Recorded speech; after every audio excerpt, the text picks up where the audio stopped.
Sige, palakpakan natin si Lord. Come on, church. Hallelujah.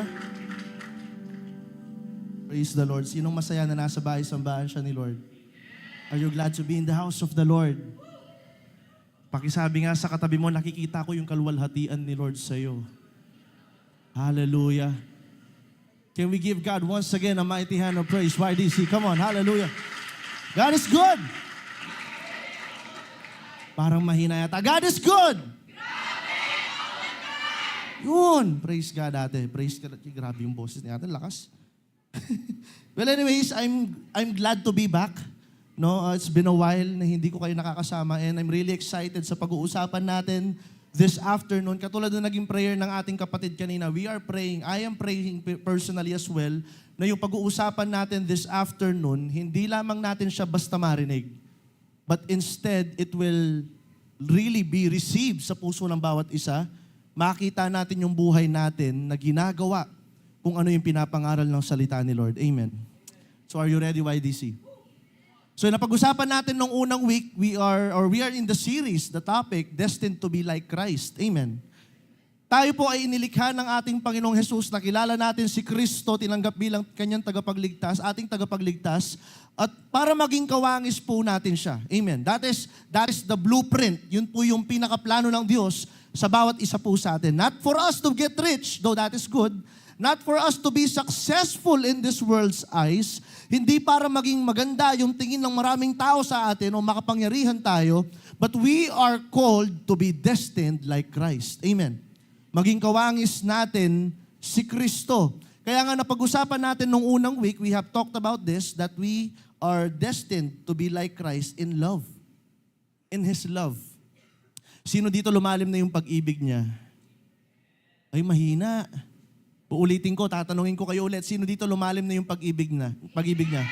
Handa niya nang mahalin o handa na siyang maabala para sa kanyang mga kapatid at para sa kanyang mga kaaway. Mahina yung amen, no? Pangalawa, we have talked about be like Christ in humility. Amen? Na maging kawangis natin si Kristo sa kanyang pagpapakababang loob.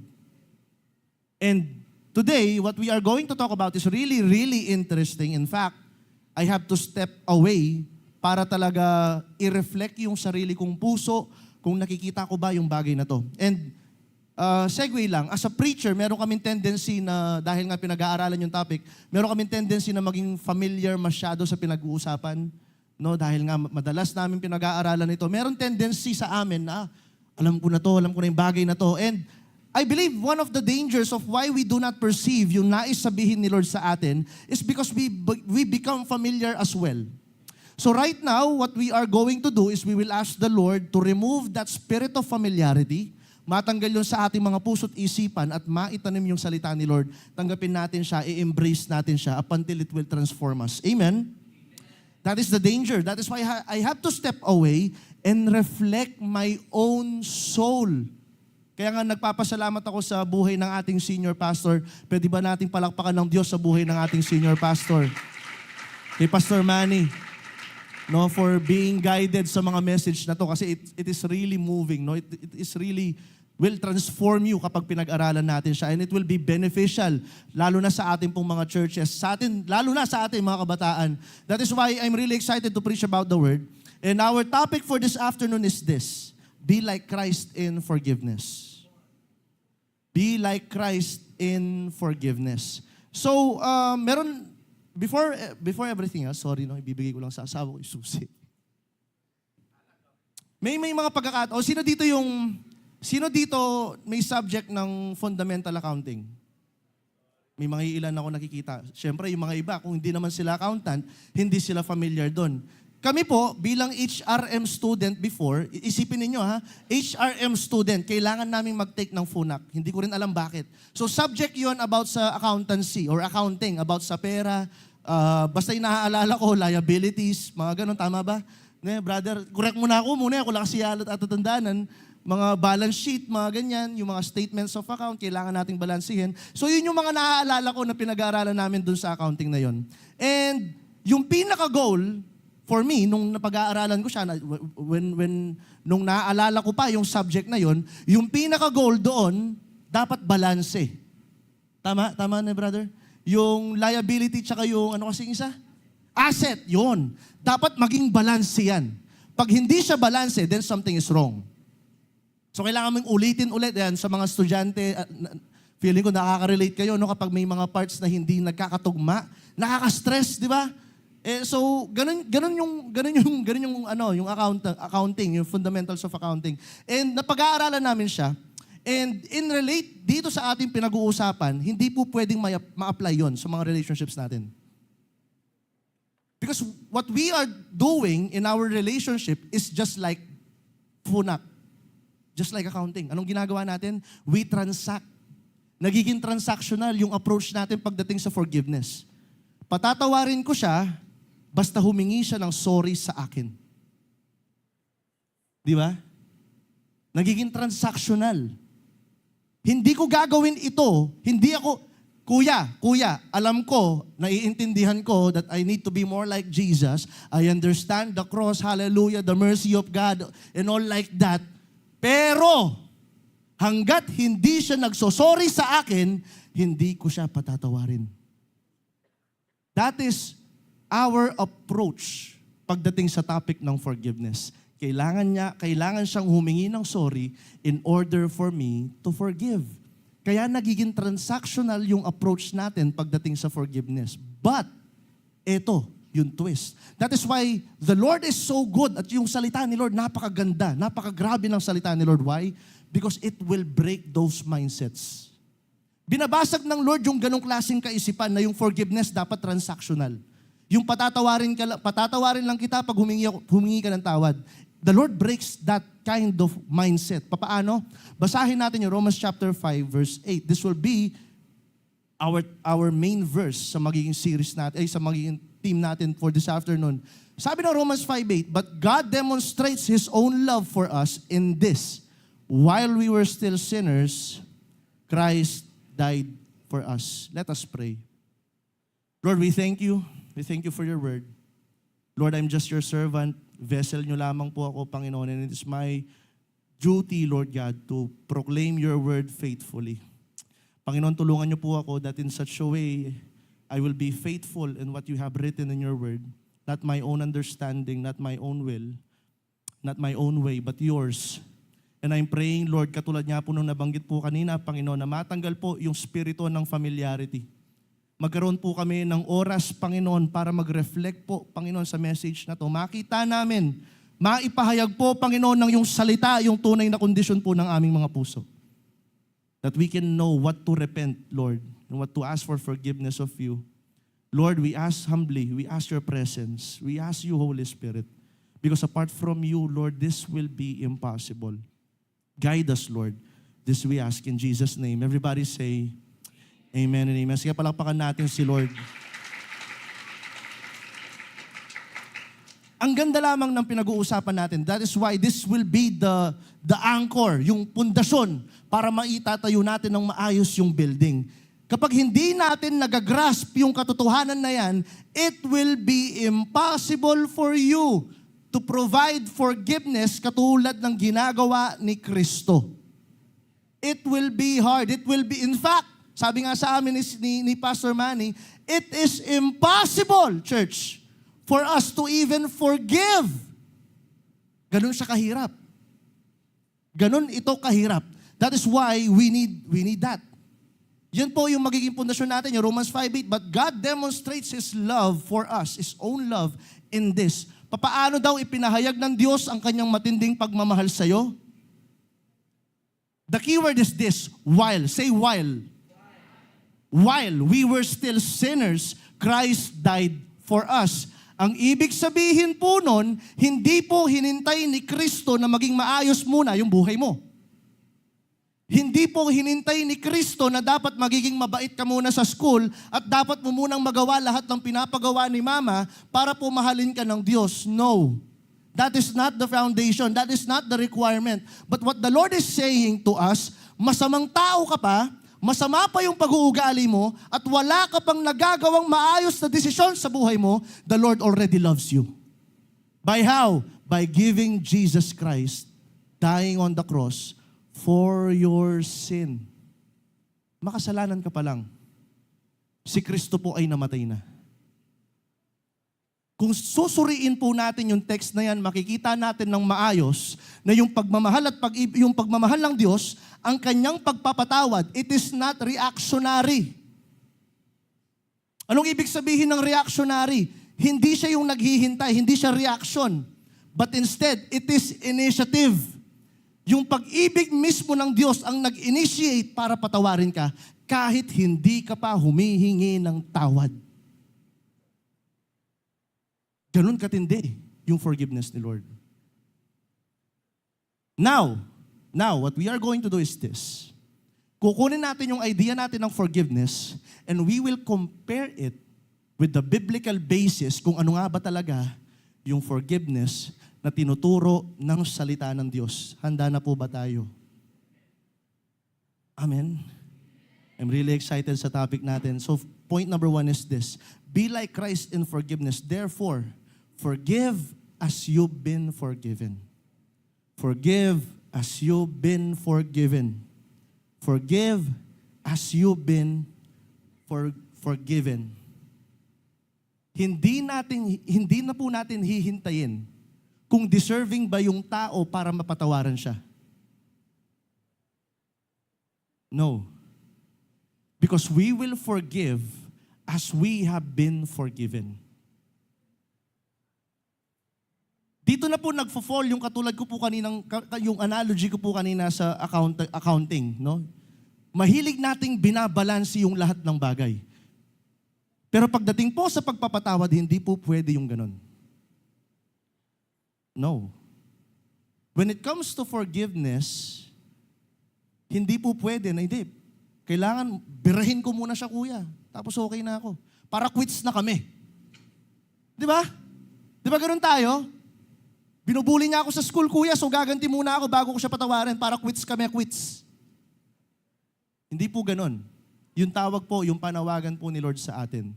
So, let us read this. Sabi sa Ephesians chapter 4, verse 32, be kind and compassionate to one another, forgiving, that is the word, forgiving each other, just as in Christ, God forgave you.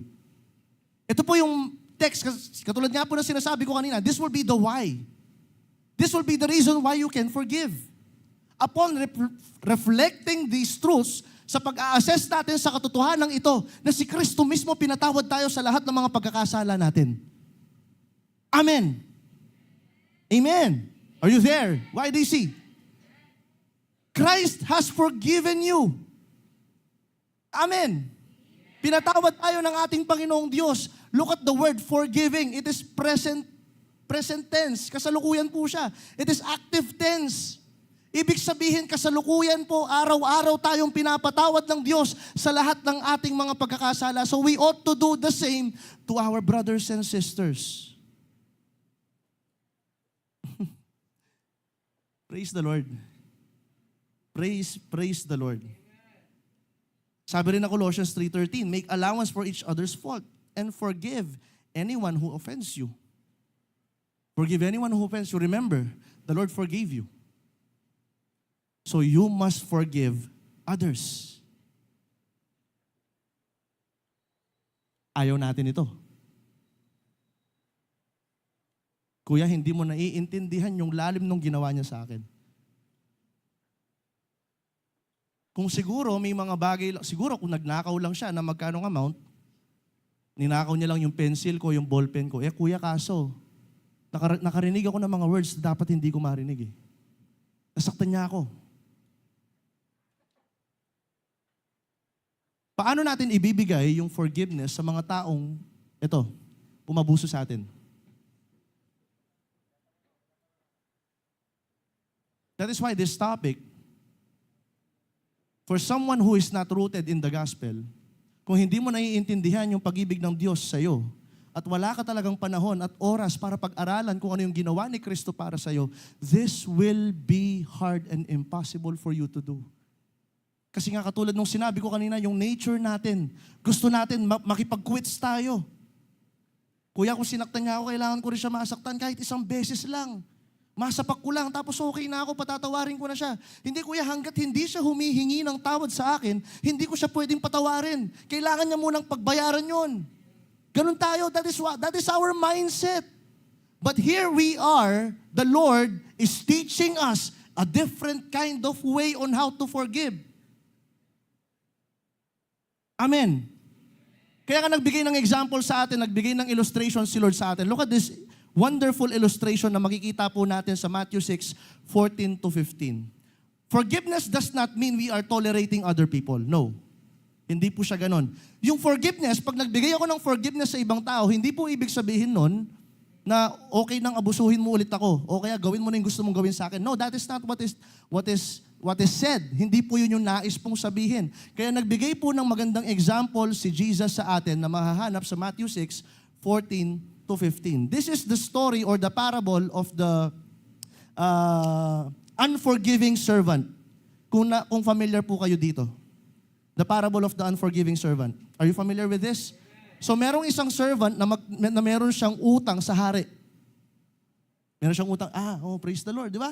Meron siyang utang sa hari at yung utang niya sa hari, hindi niya kayang bayaran. In fact, sabi nga nung binabasa natin, kung babasahin niyo yung buong context niya, I will work for you, gagawin ko lahat para mabayaran ko yung utang na yan. Nagmamakaawa siya. But the reality is this, hindi niya kayang pagbayaran yung buong utang niya kahit buong buhay pa niya magtrabaho siya. In his whole lifetime, kahit magtrabaho siya ng kanyang buong buhay at kahit tumanda siyang magtrabaho, it is impossible for him to pay the debt na meron siya doon sa hari. Nakakasunod, YDC? Pero, tingnan niyo to, dahil sobrang bait ang haring ito, because this king is so merciful and gracious, anong ginawa ng hari? Pinatawad siya sa utang niya. O sige, since nagpakumbaba ka sa akin, humihingi ka ng tawad, I will let that go. Hindi mo na babayaran yung utang mo. I will cancel the debt. Praise the Lord. Amen. Kasi na-cancel na yung debt. Wala na siyang utang. Amen. Praise the Lord. Kaso, may nangyari. Dumating niyan yung kasama niya. Kapwa niya servant na may utang lang sa kanya, siguro yung amount nasa 50 pesos lang or 500 pesos compared to his amount or compared dun sa debt niya na mahigit 1,000,000 o lagpas, milyon-milyon yung utang niya. And then darating niya yung kapwa niya servant na mayroong utang lang siguro, sabihin na natin 1,000 lang. 1,000 pesos lang yung utang niya dito sa kapwa niya servant. Anong ginawa nung pinatawad? O yung servant na naka-receive ng forgiveness. Yung ginawa niya, siningil niya yung may utang sa kanya ng 1,000. Kinwelyuhan niya, kamayat utang nga naman kanyan. Kinwelyuhan niya, pinagsasakal niya, pinakulong pa niya. Sinabi niya ganyan, kung hindi mo babayaran yung utang na yan, nandyan ka sa kulungan na yan. Sabing ganon. Is that the proper response of someone who have received forgiveness? Kung ikaw, alam mo, pinatawaran ka sa malaking utang mo na yung buong buhay mo hindi niya kayang bayarin at meron kang kapatid ngayon na may utang lang na mahigit 1,000 sa'yo. Hindi mo ba yun kayang patawarin? Kumbaga parang ganito po, let's look at this example. It is as if nanalo ka ng 100 million sa loto. Sinong gusto nun? Amen. Praise the Lord. Siyempre, kahit naman ako. Ganun yung amen ko, katulad kay ate. Amen! 100 million yun pastor. Sino ba may ayaw nun? Let's say, nanalo ka ng 100 million sa loto. Tapos, may kamag-anak ka na hindi mo na malaya na yung kamag-anak mo, binura niya lahat ng utang mo. Binura niya lahat yung binabayaran mo sa school, binura niya lahat yung utang nyo sa tindahan, binura niya lahat yung pagkakautang mo. Praise the Lord, di ba? May 100 million ka na, pinatawad pa lahat ng utang mo. Tapos darating ngayon yung classmate mo na may utang sa'yo na 100 pesos. Siningil mo siya. Kung hindi mo babayaran yung 100 pesos na yan, sa korte tayo mag-uusap. Suddenly, naging ganun yung treatment mo. Do you think that is the proper response to someone who have experienced the cancellation of debt? No. Amen? That is why sinabi ni Jesus dito, for if you forgive other people when they sin against you, your heavenly Father will also forgive you. But if you do not forgive others their sin, your Father will not forgive your sins. Wait lang kuya, akala ko ba na yung forgiveness, makukuha ko siya by faith?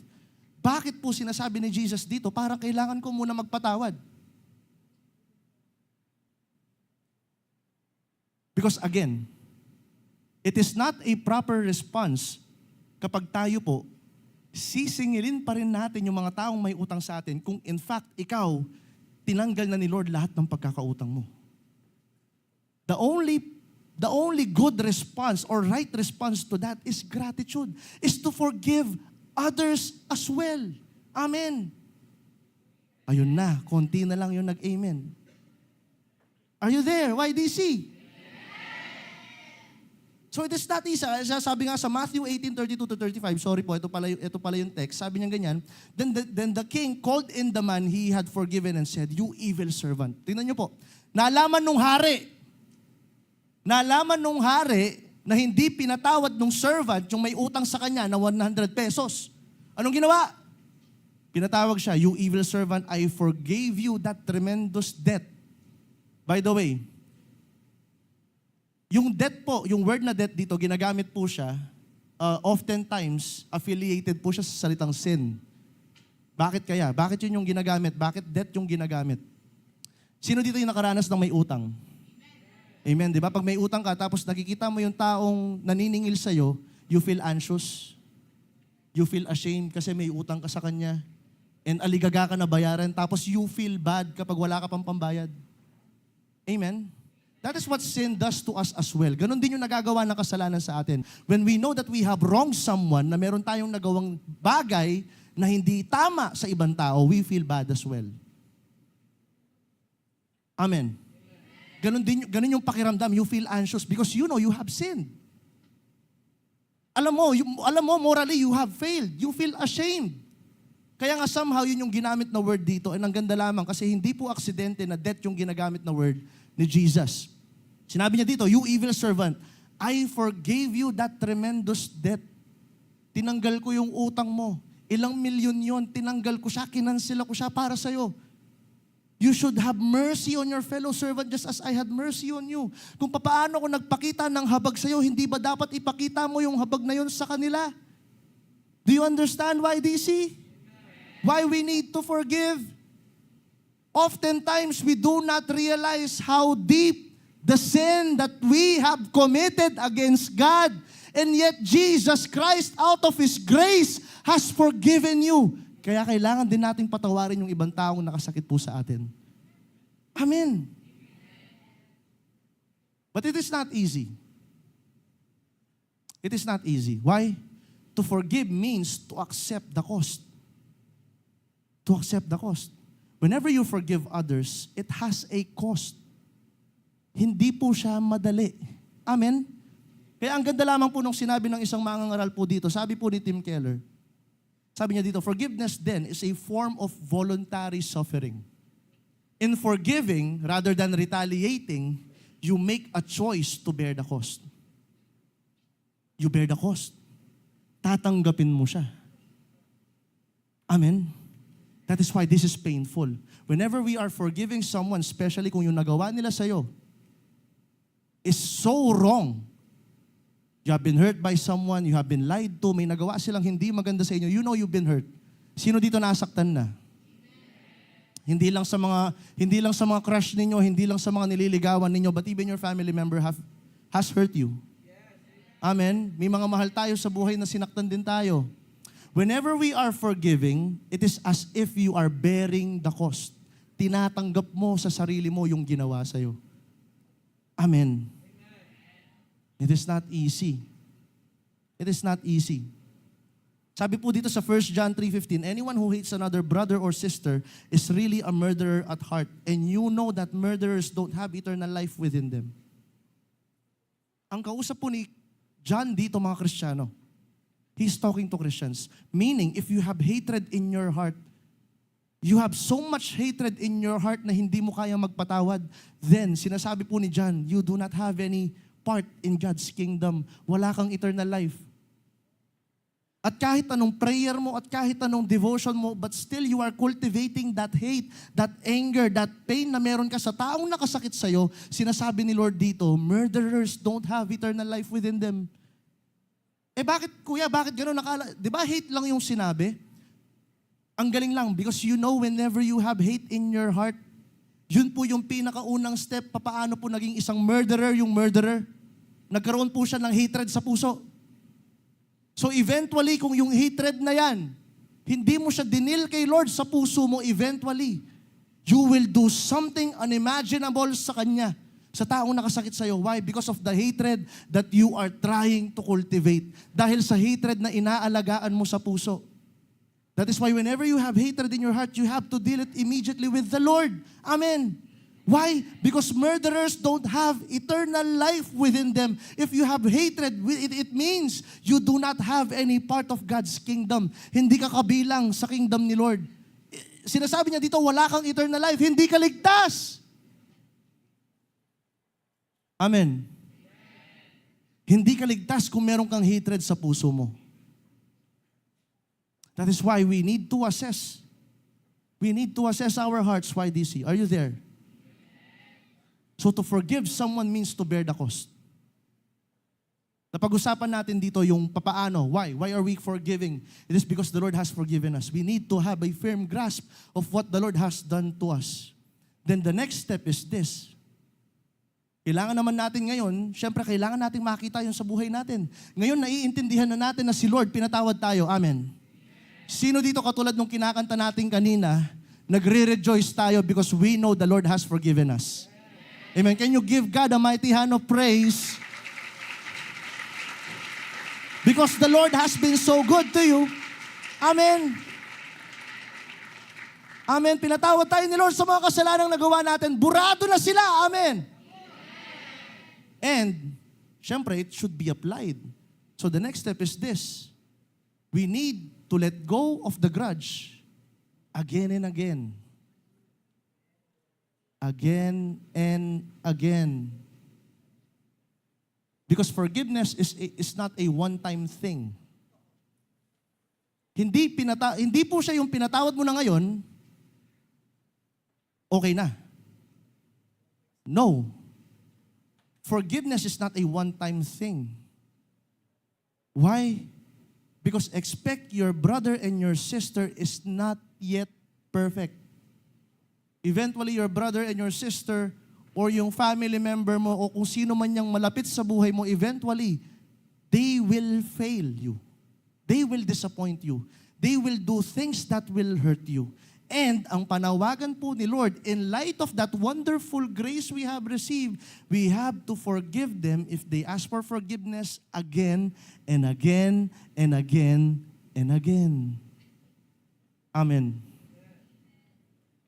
Praise the Lord. Look at this. Christ-like forgiveness has no limit. Ang klase ng pag-ibig o pagpapatawad ni Kristo ay walang limitasyon.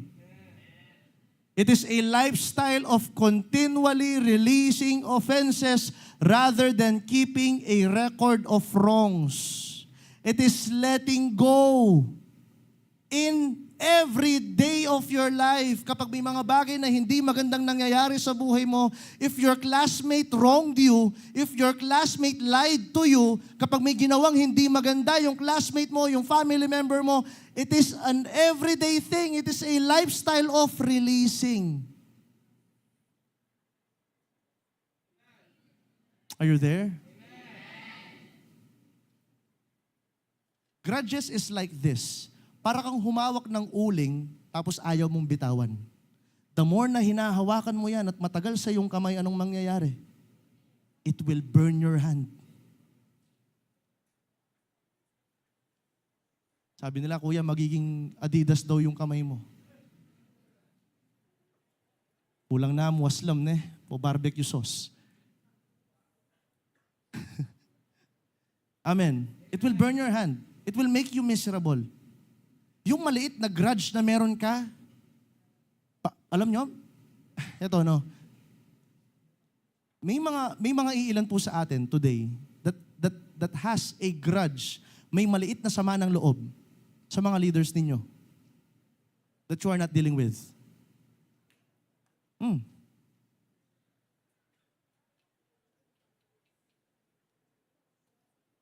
At kapag hindi po natin binitawan yung grudge na yan, Matatanim po yan sa buhay natin.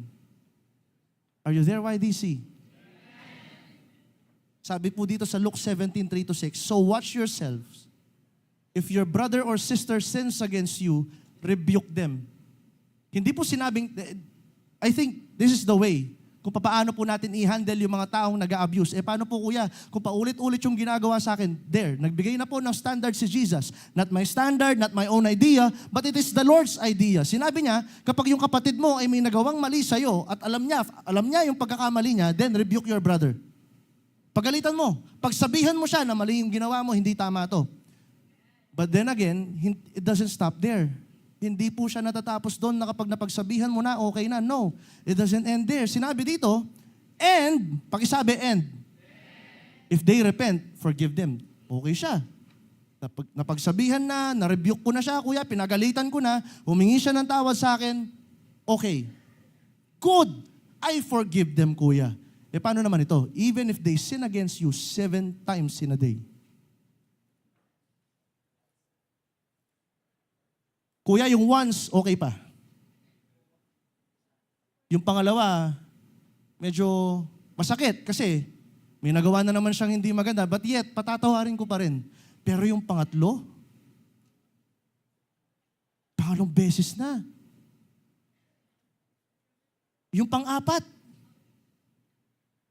you are now questioning yourself. Bakit kaya nagtitiis ako sa taong ito? Paano pa yung pampito? Do you see? Do you see, church? Are you there? The Lord is calling us to something that is profound and beyond our ability.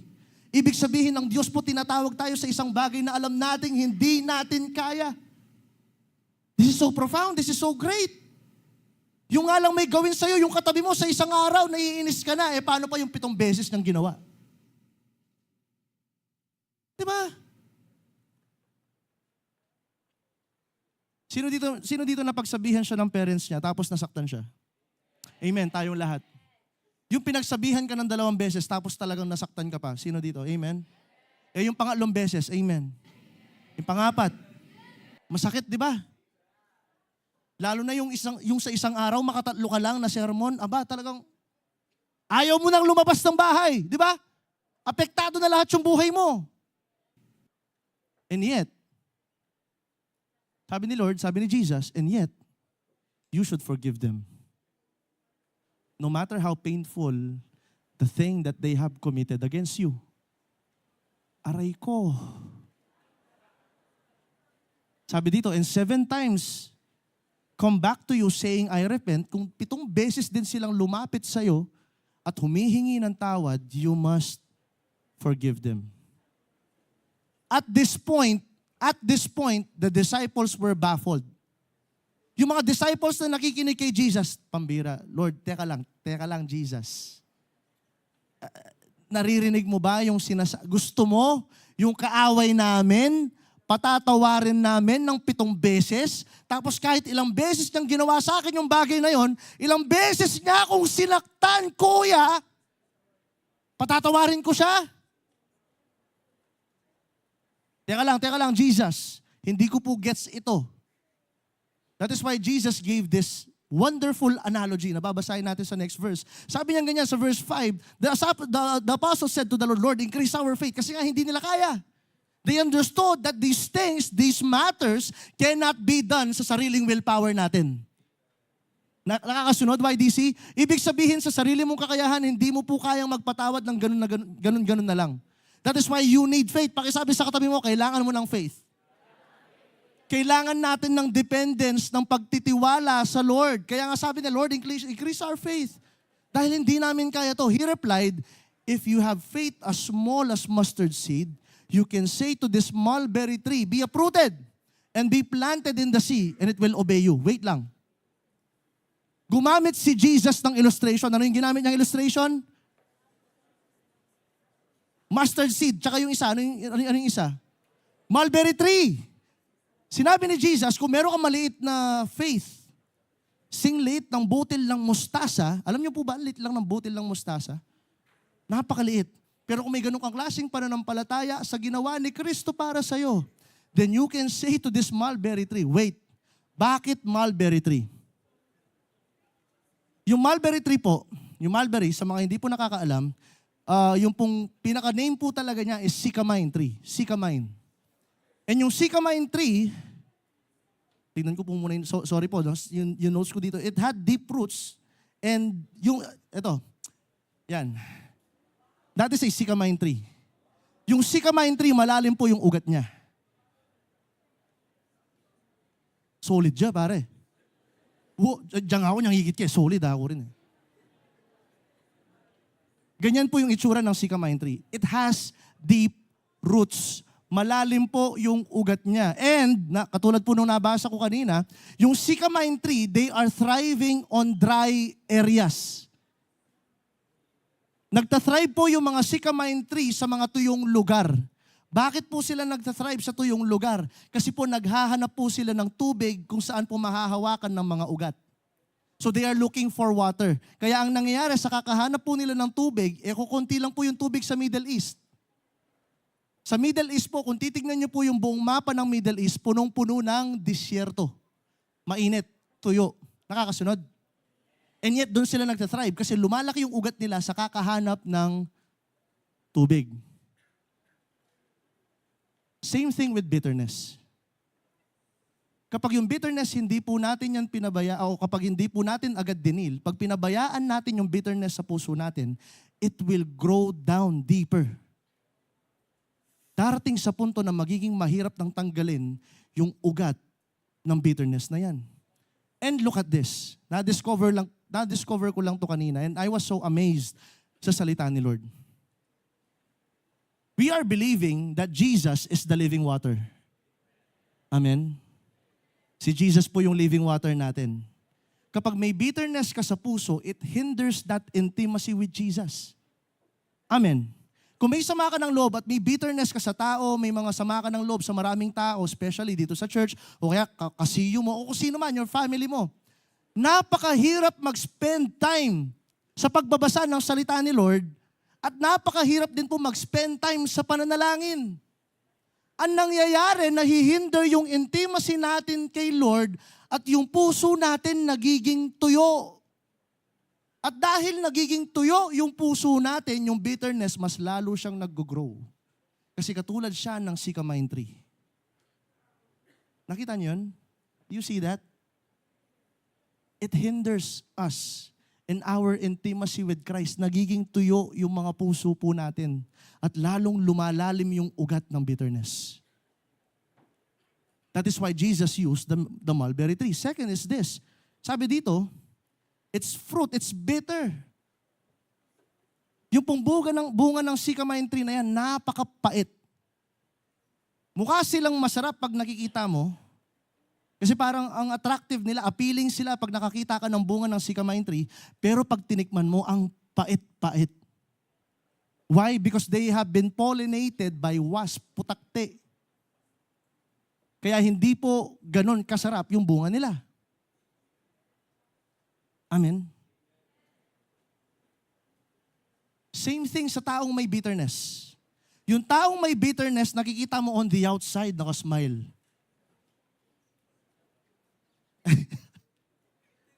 Tunaw, masural eh. Yung mga taong may bitterness, ang attractive nilang tignan sa panlabas, pero hindi mo alam, deep down inside, may mga bagay nang sinasabi. Yung ko na magatin sa church na yan. Pinagalitan ako ni Pastor Joshua eh. Pinagsabihan niya kami. Sabi niya, bawal daw kami magjowa. Oo, wag malis tayo dyan sa church na yan. Pinagbabawal yung mga nagjojowa doon ng ano eh. Ayoko sa mga yan. Tatanim tayo ng sama ng loob.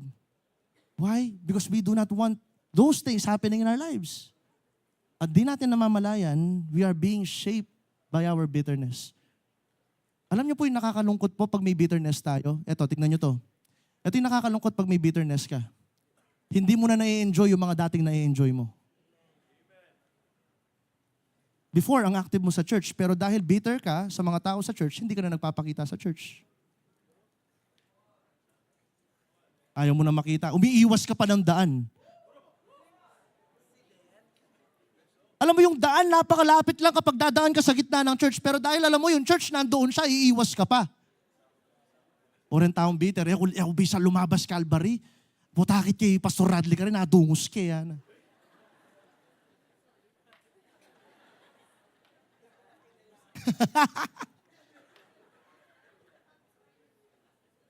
Amen. Yung offended na tao, gano'n, nakaka-smile sila.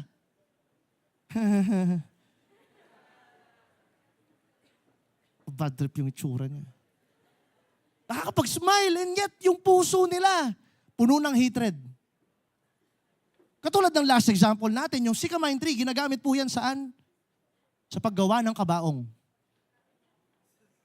Dahil po yung sycamine tree, napakatibay po niya, yung kahoy niya, oftentimes ginagamit po yan para sa kabaong. Yung kabaong, ang gandang tignan sa labas. Di ba? Ang gandang tignan. Subukan mong humiga. Kahit sino naman sa atin ayaw humiga doon sa kabaong na yun, kahit gaano siya kaganda, hindi ba? So yung kabaong, ang gandang tignan sa labas, pero may nambubulok na patay sa loob. Kaya nga, it requires faith. Amen. It requires faith for us to uproot. Kasi hindi mo siya kaya sa sarili mo. You need God's grace in uprooting that bitterness. Amen. YDC, are you there? Forgiveness is not based on feelings, but on faith. So ibig sabihin, hindi po nakadepende sa kung anong nararamdaman mo. Kung kailangan mo bang magpatawad o hindi. But since you have faith in Christ, you can forgive. Amen.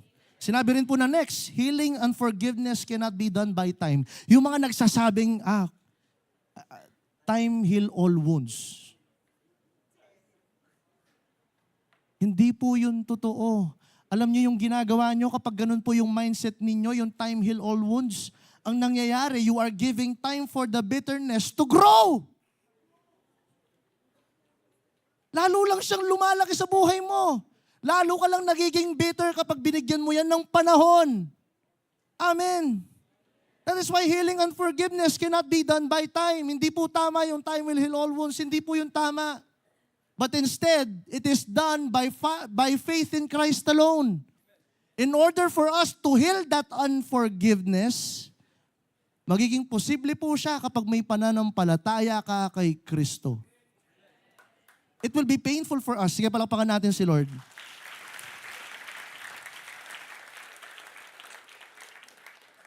Kaya nga sabi rin po dito sa Ephesians 4:26-27, and don't sin by letting anger control you. Don't let the sun go down while you are still angry, for anger gives a foothold to the devil. One thing, isa po sa paraan, no, hindi ko alam kung paano ko siya sasabihin sa inyo, but I think this is the best way. One thing para po mas ma-develop yung forgiveness, it is through marriage. Through marriage. Amen. Pastor Joshua? Isa po sa paraan kung saan po nade-develop po yung forgiveness, it is through marriage. And personally speaking, sa experience ko po as someone who is married, may mga pagkakataon po na yung asawa mo, may mga nasasabi siya, nagagawa siyang bagay na hindi siya aware, that is causing pain sa'yo. And she is well aware of that as well. Ay, nandyan po sa harap yung asawa ko. Galit na. O, ikayo kanyan ikayo, ako mamalagwa mag-asawa Porque pinag-uusapan yung marriage, kuya ko rin, hahanap na ako ng masagap ko kaya kaming Pastor Joshua. So, nade-develop over time yung forgiveness kasi may mga bagay siyang nasasabi, may mga bagay ako nasasabi sa kanya na hindi namin parehong nagugustuhan. And before we sleep, one thing we do, bago kami matulog, is we talk it out. Hindi kami parehong makatulog. Kasi may sama ng loob. And we need to forgive.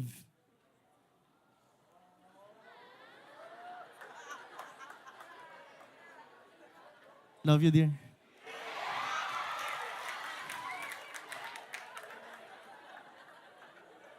Hindi, pero Grabe po kami hinuhubog ng biyaya ng Lord in terms of marriage. That is why you have to wait. That is why you have to wait. Pakisabi sa katabi mo, you have to wait. Kung hindi ka maghihintay para sa tamang tao, nako YDC. Ang taong nagmamadali, laging nagkakamali. Amen. Ang babae at yung lalaking hindi makapaghintay, maagang nagiging nanay at tatay.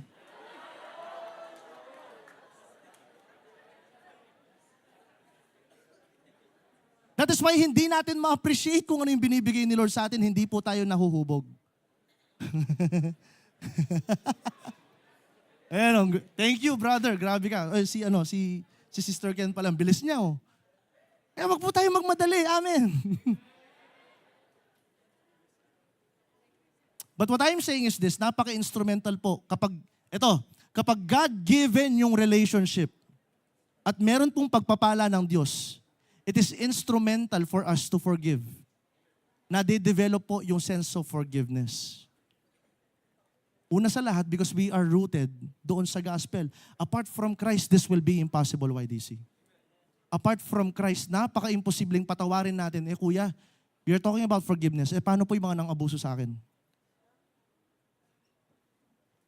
Yung mga kamag-anak ako, may tita ako, may tito ako, yung bata po ako, ganito yung ginawa sa akin. That is why this thing is heavy, no? It is not a light thing to talk about forgiveness. Pero tingnan niyo po yung sinabi, this is Tim Keller as well. Forgiveness is granted before it is felt. Ang pagpapatawad daw ay ibinibigay bago pa natin maramdaman. Forgiveness is granted before it is felt, not before it is granted. If you wait until you feel forgiving, you will never forgive. Kung hihintayin mo daw yung feeling na magpatawad ka, hindi ka makakapagpatawad. Forgiveness is granted before it is felt. Wag mo na pong hintayin yung feeling na kailangan ko magpatawad. Immediately, you have to forgive and then those feelings will follow. Amen? Hindi, kuya, kailangan niya magbayad. Kailangan mo yung magbayad muna. Kailangan niya pagbayaran yung ginawa niya sa akin. Alam niyo, YDC, whenever you are withholding forgiveness, kapag hindi mo binibigay yung pagpapatawad sa mga taong nakasakit sa'yo, it is as if they are controlling your life. Kontrolado ka nila. Kasi bakit? Kasi yung spiritual life mo, pati yung pagpapatawad mo, nakadepende sa Kanya. Are you there?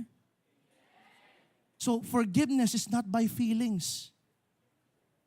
Hindi mo hihintayin yung sarili mo na mararamdaman mo munang kailangan mo na siyang patawarin. No. It is by faith. It is making a rational decision saying, Lord, I forgive them. I forgive them by faith. Amen. Are you there? That is why we need to be very careful. Bakit? Kapag hindi po na-deal yung bitterness, pag hindi natin agad nasabi yan, na-confess yan sa ating Panginoon, it will pollinate all over. Katulad po ng isang putakte. Kumakalat po yung bitterness. Bitterness can influence other people. Sino yung mga ini-influensyahan nila? Yung mga taong nasaktan din. That is why you need to be very, very, very careful. That is why this exhortation sa Hebrews, marirealize po natin na kailangan natin magsama-sama. We need to gather together, look after each other, so that none of you will fail to receive the grace of God. Sabi dito, watch out. Pakisabi, watch out. That no poisonous root of bitterness grows up to trouble you, corrupting many. Maging maingat ka. Look after each other. Magbantayan kayo. Mag-attend kayo ng CU. Tignan nyo yung bawat isa kung may sama na ba ng loob. At yun po yung nangyayari sa amin sa CU namin. We are being confronted. Teka lang, baka bitter ka na. Teka lang, baka hindi na maganda yung mga sinasabi mo sa taong yan. If you need to forgive, then forgive. Bakit ayaw natin na mahawa po yung bawat isa sa bitterness na to? Because bitterness can influence many people.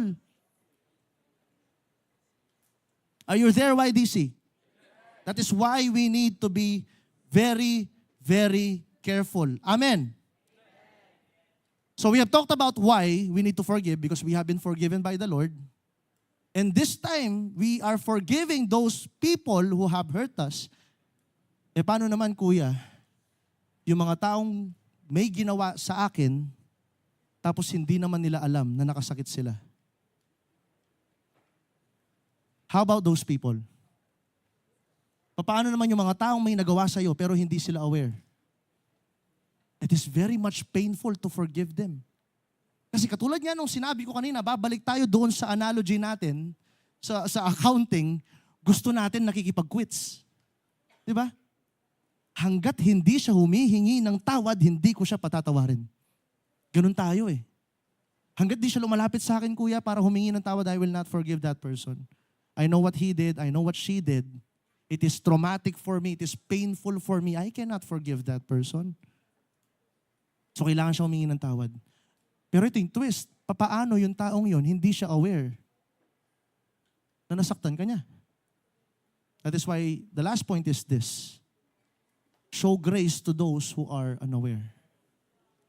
That despite of them being unaware of what they have done to you, since you confess that you have this faith in Christ at alam mong totoo yung ginawa ni Kristo sa buhay mo, then you can forgive.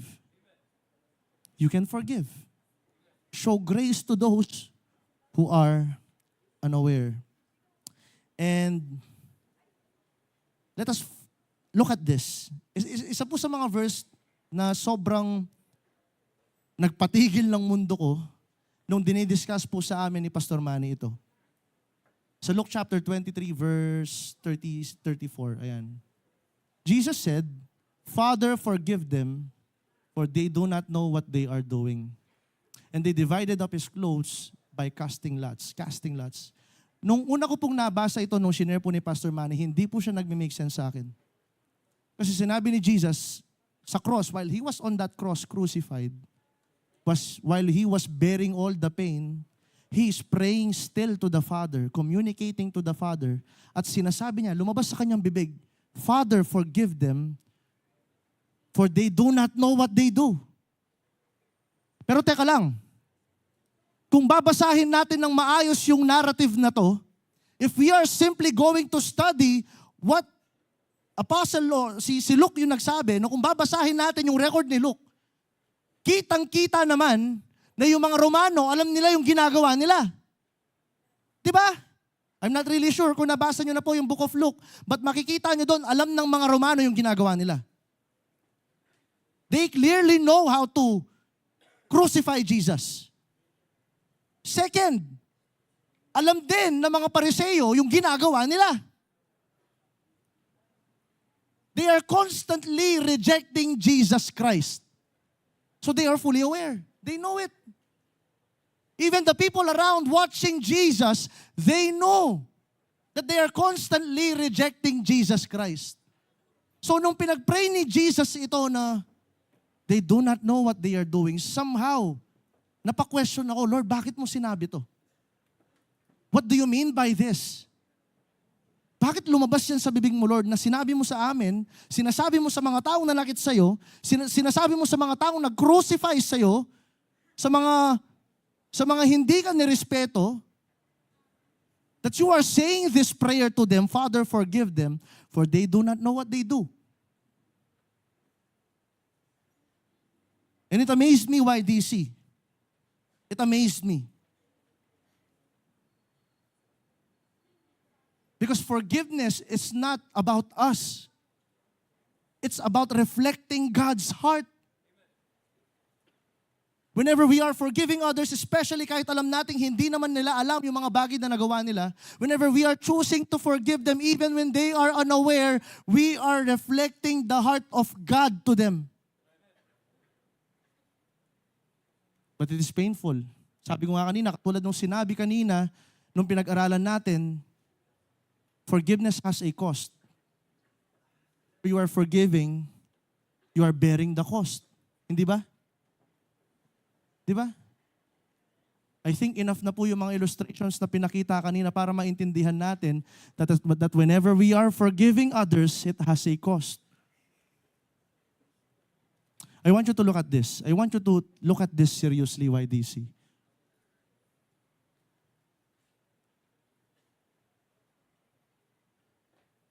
I want you to look at this. When Christ was praying these words, it is as if He is saying, Father, they are looking at me, they don't get it. I want you to take this seriously because we are entering a holy place. This is the cross.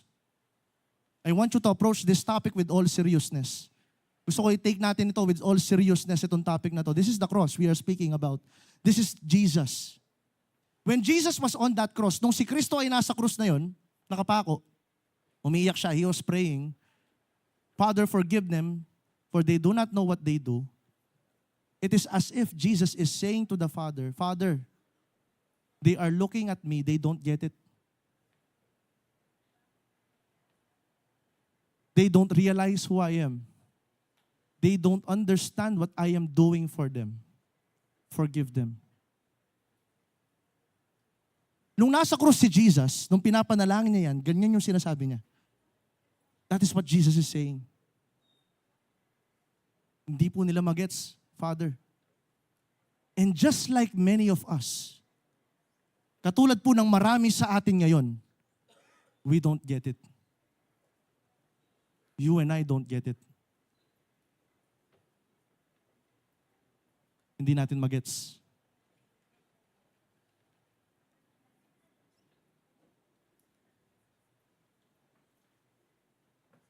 Why do we need to show grace to those who are unaware?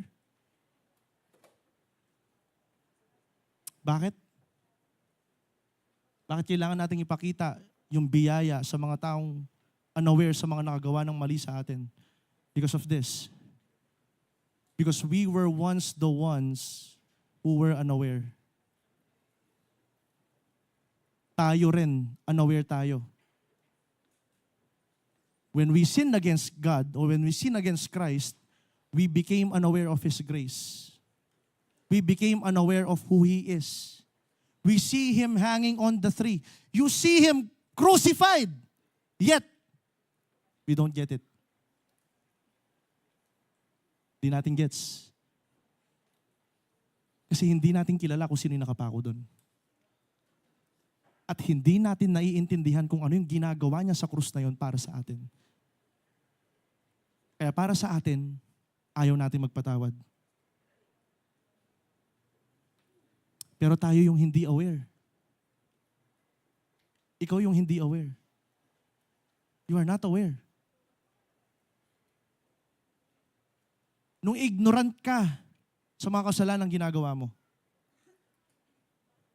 Jesus was crying out, Father, forgive them. They do not know what they do. We are not aware kung ano yung ginagawa niya doon. We are not aware of who He is.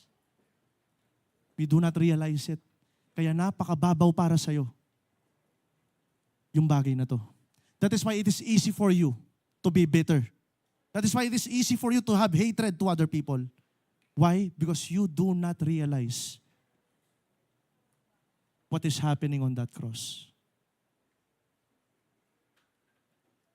We see Him hanging on the tree, yet we don't get it. Hindi natin magets. Why? Tingnan po natin yung susunod na point. Slide pala. Because our sins blinds us. Your sin and my sin blinds us. Yet, sa kabila ng pagiging ignorante at bulag natin sa mga bagay na nagagawa nating hindi maganda, yet on our behalf, that we might be forgiven of our own ignorance because His desire is to see us back in the presence of the Father. He prayed on our behalf. Pinanalangin ka niya, napatawarin ka ng Ama sa langit para ikaw makasama ka ng Ama sa Kanyang presensya. Sa kabila ng pagiging ignorante mo sa mga nagawa mong kasalanan laban sa Kanya. Because we do not get it.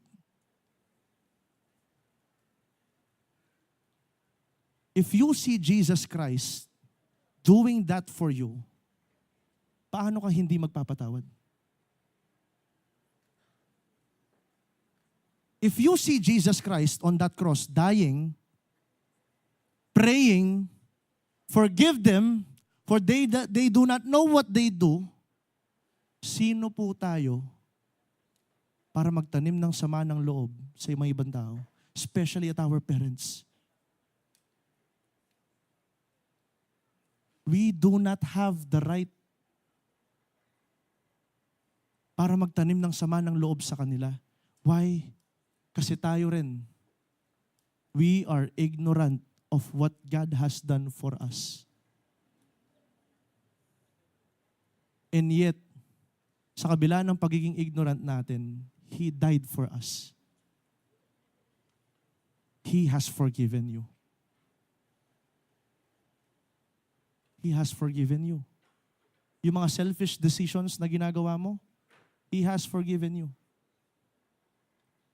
Every time na hindi ka nakikinig sa leader mo at paulit-ulit kang pumapasok sa mga maling relationships, and yet you come to Him, He has forgiven you. He has forgiven you. Sino dito nakagawa na siya ng pangako kay Lord? Lord, di ko nagagawin to. Magsisilbi ako sa iyo. I will serve you wholeheartedly. And then hindi mo nagawa. Meron na ba? According to the Bible, we have sinned. Kasi nangako tayo tapos di natin nagagawa. And yet, here is the infinite God. Bumaba dito para sa kanyang pag-ibig para sa iyo. He took on human flesh and died on that cross to forgive you of all of the sins you have committed because He loves you.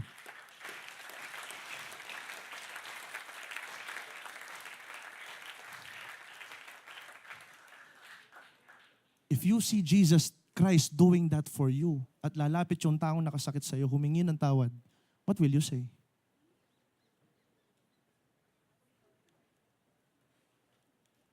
So right now, I want everyone to please stand before we end. Still we have meron tayong konting minuto. This thing is not easy.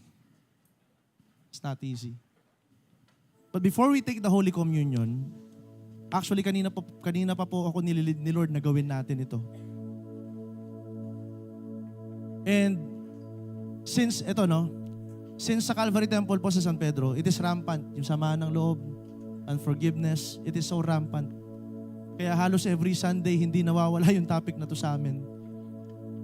But what we did, meron pong isang time noon, during our worship service, while we are worshiping the Lord, may pagkakataon po na pag-usapan yung gospel, na present si Jesus. Anong ginawa ni Jesus para sa atin? He died on that cross. He took on the blame that you and I deserve. Yung guilt, yung shame na meron ka, kinuha ni Kristo sa kanyang balikat para patawarin ka niya sa mga kasalanang nagawa mo, para patawarin ka sa mga pagkukulang mo.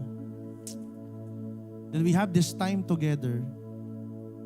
I challenge them personally. Sabi ko, kung nandito po yung taong nakasakit sa inyo ngayon, go to that person and then forgive.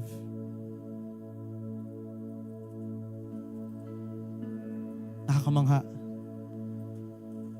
Alam niyo yung ginawa nila? They left their seat para puntahan yung taong nakasakit sa kanila. And they embraced it. Embraced them. Niyakap.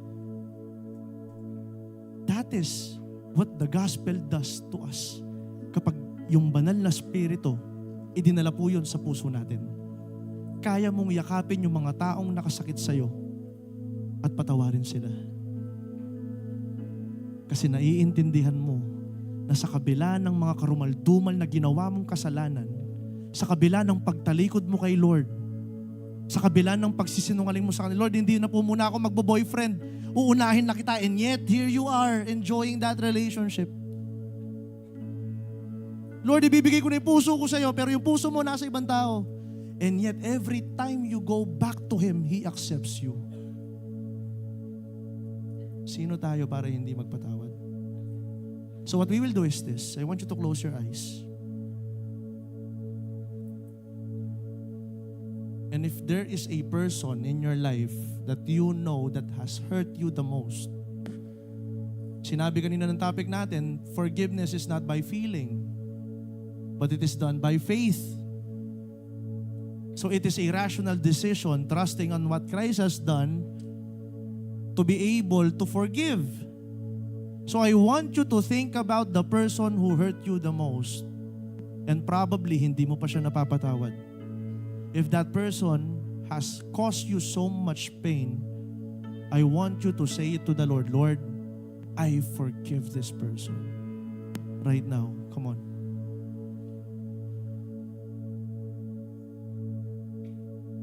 Lord, I'm letting go. I am trusting in you.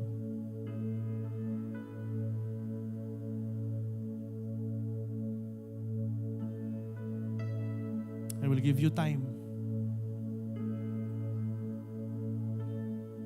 Maybe may mga tao din, may mga kasama tayong YDC ngayon that are not affected by other people, but you are angry at God. Kasi hindi niya sinagot yung prayer mo. Kasi ganito yung nangyayari sa life mo. You are disappointed at God. You are frustrated at Him.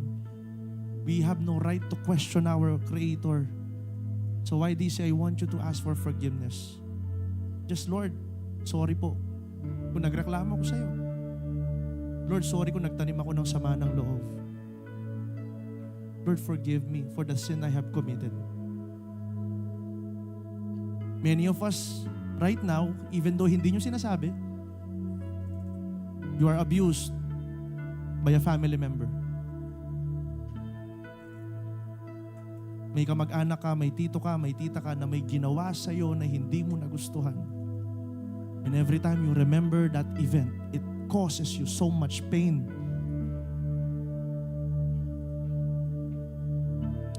Right now, through looking at what Christ has done, let us pray, Lord, I forgive them. Sige, sabihin natin, Lord, I forgive them.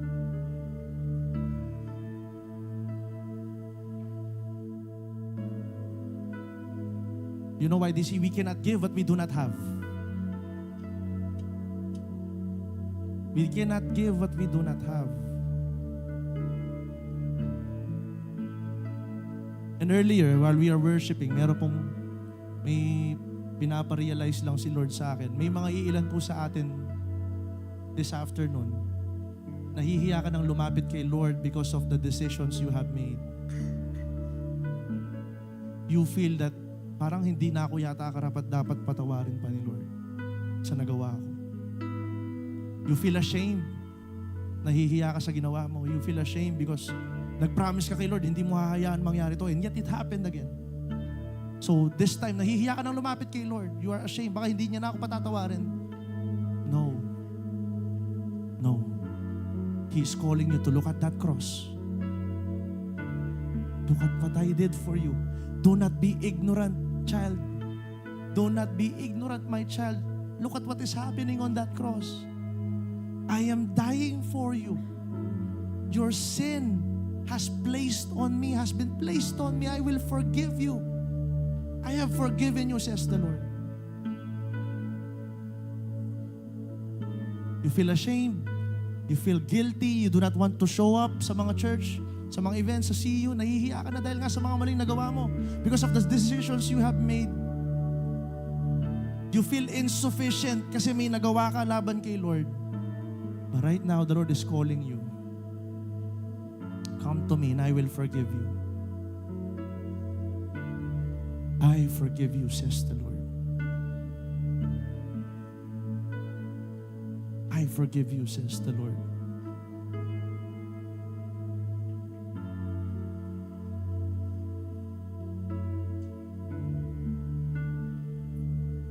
And before we proceed sa magiging communion natin, if the person who has hurt you is here,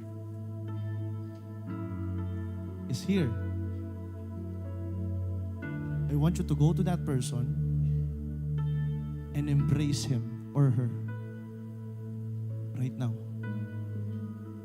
Come on.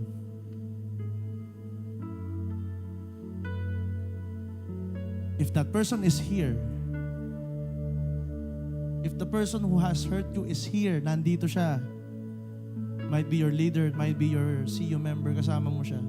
May mga nasabi siya sa'yo na hindi mo nagustuhan. Tangan-tangan mo yun sa heart mo. If that person is here, I want you to go to that person, ask for forgiveness and embrace.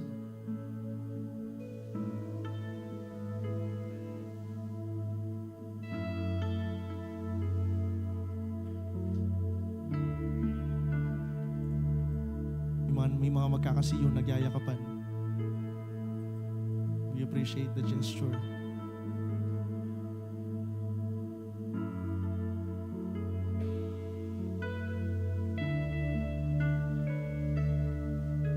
Hindi na natin hihintayin yung bukas.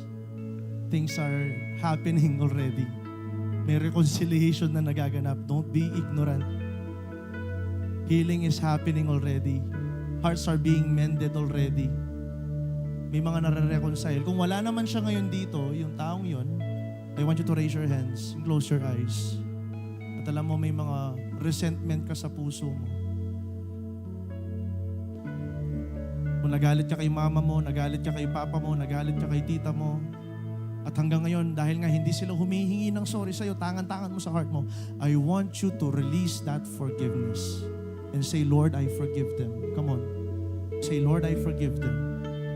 There's power in confession, YDC. There's power in declaration. Lord, I forgive them. Let go of that abuse. Let go of that pain already. The Lord wants to set you free. Don't be ignorant. Come on. Healing is happening. Healing is happening. Healing is happening. At kung meron kang katabi ngayon na alam mo, malayo yan kay Lord before, I want you to tap that person and pray for him or her. Come on. Let love be genuine. If that person that you are with, o kaya meron kang kakilala ngayon dito, I want you to pray for that person right now. Healing is already happening. Alam nyo, may nakikita na po ako dito sa taas. Kung makikita nyo lamang, there are people who are embracing other people. Healing is happening. Don't be ashamed. Don't be shy.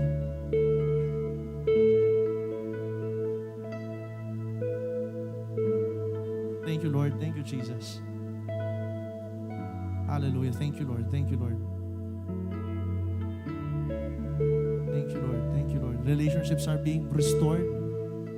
Praise the Lord. Hallelujah.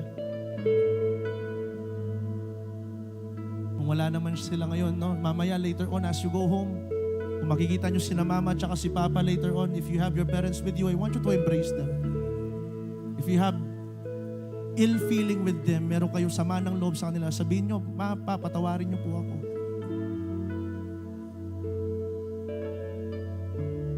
Or you ask for forgiveness. Or you give that forgiveness. Communicate it to them.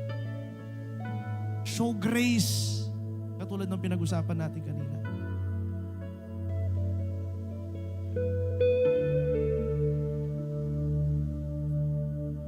Hallelujah, hallelujah. Healing is already happening. Healing is already happening. Leaders, if there are people, katulad po ng ginagawa ni Pastor Josh Pangin, if there are leaders right now,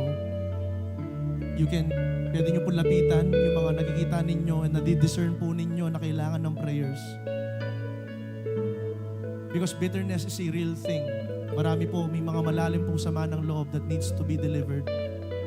Who wants healing but they cannot do it. Grace is available for you. Do not be bitter anymore. Place your faith upon Christ. Tapat si Jesus, namatay siya para sa iyo. Hindi mo kailangan pang hawakan yung sama ng loob na yan. Healing is already happening. Healing is already happening. Thank you, Lord. Thank you, Jesus. Hallelujah.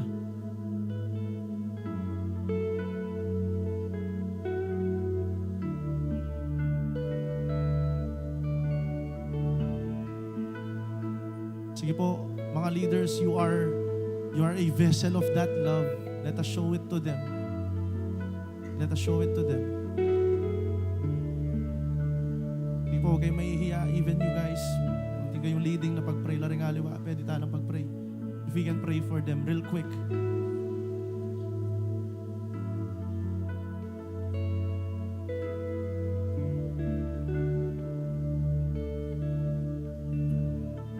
This is the time na mawawala na po yung mga samaan ng loob. This is the time bitterness will be gone.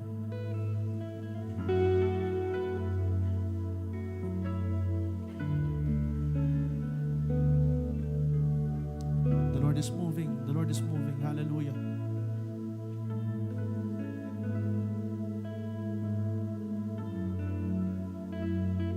Hearts are being set free. Maybe you are bitter at yourself sa mga failures mo. It's time to let them go. Let them go already.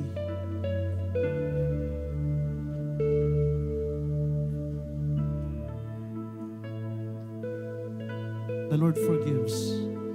The Lord forgives.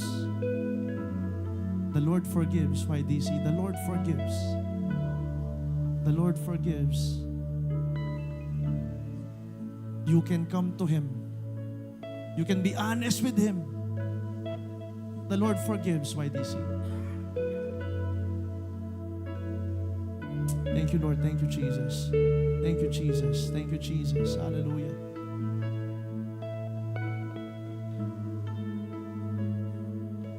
Thank you, Jesus.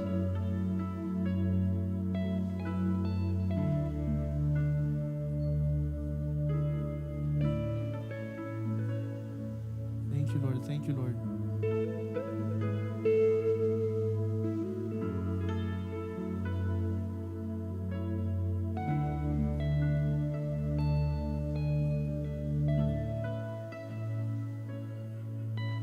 Hallelujah. Thank you, Jesus.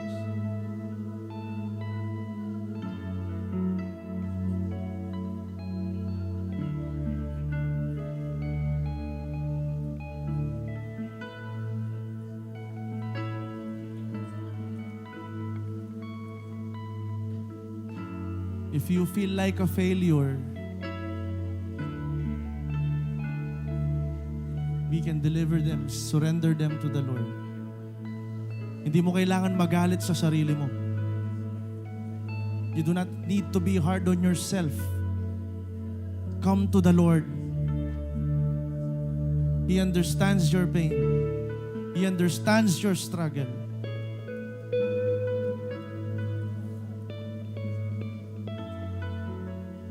Maybe you are praying for justice. Justice will come one day, YDC. Just trust the Lord. Justice will come. Trust the Lord.